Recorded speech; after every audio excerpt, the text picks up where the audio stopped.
നമസ്കാരം. Raf talks ഫുട്ബോളിലേക്ക് ഏവർക്കും സ്വാഗതം. അർജന്റീനയുടെ ദേശീയ ടീം ഇപ്പോൾ മികച്ച പ്രകടനമാണ് നടത്തിക്കൊണ്ടിരിക്കുന്നത്. ഇടക്കാലയളവിൽ വേൾഡ് കപ്പ് യോഗ്യതാ റൗണ്ടിൽ ഉറുഗ്വേയോട് ഒരു പരാജയം അർജന്റീന ഏറ്റുവാങ്ങിയിരുന്നു എന്നുള്ളത് ശരിയാണ്. പക്ഷെ അതിനുശേഷം നടന്ന മത്സരത്തിൽ ബ്രസീലിനെ പരാജയപ്പെടുത്തിക്കൊണ്ട് തങ്ങളുടെ മികവിലേക്ക് തിരിച്ചു വരാൻ അർജന്റീനക്ക് സാധിച്ചിരുന്നു. ഇനിയിപ്പോൾ വരുന്ന മാർച്ച് മാസത്തിലാണ് അർജന്റീന കളിക്കളത്തിലേക്ക് ഇറങ്ങുക. രണ്ട് സൗഹൃദ മത്സരങ്ങളാണ് അർജന്റീനയുടെ ദേശീയ ടീം അതിൽ കളിക്കുക. അതിലെ ഒരു മത്സരം ഇപ്പോൾ സ്ഥിരീകരിക്കപ്പെട്ടിട്ടുണ്ട്. ഏഷ്യൻ രാജ്യമായ ചൈനക്കെതിരെയാണ് അർജന്റീന മാർച്ച് മാസത്തിൽ കളിക്കുക. ചൈനയിൽ വെച്ചുകൊണ്ടാണ് ഈ മത്സരം അരങ്ങേറുക. പ്രമുഖ അർജന്റീൻ മാധ്യമ പ്രവർത്തകനായ ഗാസ്റ്റൻ എഡ്യൂളാണ് ഇക്കാര്യം റിപ്പോർട്ട് ചെയ്തിട്ടുള്ളത്. എന്നാൽ ഈ മത്സരത്തിന്റെ തീയതി തീരുമാനിക്കപ്പെട്ടിട്ടില്ല. അതേസമയം മാർച്ച് മാസത്തിൽ മറ്റൊരു സൗഹൃദ മത്സരം കൂടി അർജന്റീന കളിക്കുന്നുണ്ട്. പക്ഷെ ആ മത്സരത്തിലെ എതിരാളികൾ ആരാണ് എന്നുള്ള കാര്യത്തിൽ കൺഫർമേഷൻ വരാനുണ്ട്.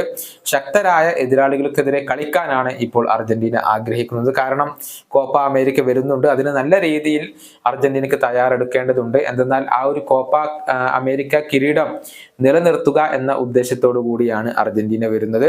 കോപ്പ അമേരിക്ക ഗ്രൂപ്പ് ഘട്ടത്തിൽ ചിലി, പെറു എന്നിവരാണ് അർജന്റീനയുടെ എതിരാളികൾ.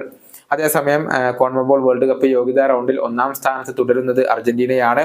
6 മത്സരങ്ങളിൽ 5ലും വിജയിച്ച അവർ 15 പോയിന്റാണ് നേടിയിട്ടുള്ളത്. അതേസമയം 6 മത്സരങ്ങളിൽ കേവലം 2 മത്സരത്തിൽ മാത്രം വിജയിച്ച ബ്രസീൽ ഇപ്പോൾ പോയിന്റ് പട്ടികയിൽ 6ാം സ്ഥാനത്താണ് ഉള്ളത്. വരുന്ന മാർച്ച് മാസത്തിൽ യൂറോപ്യൻ വമ്പന്മാരായ സ്പെയിൻ, ഇംഗ്ലണ്ട് എന്നിവർക്കെതിരെയാണ് ബ്രസീൽ കളിക്കുന്നത്. ഈ വീഡിയോയുടെ അവസാനിപ്പിക്കുന്നു. വീണ്ടും കാണാം.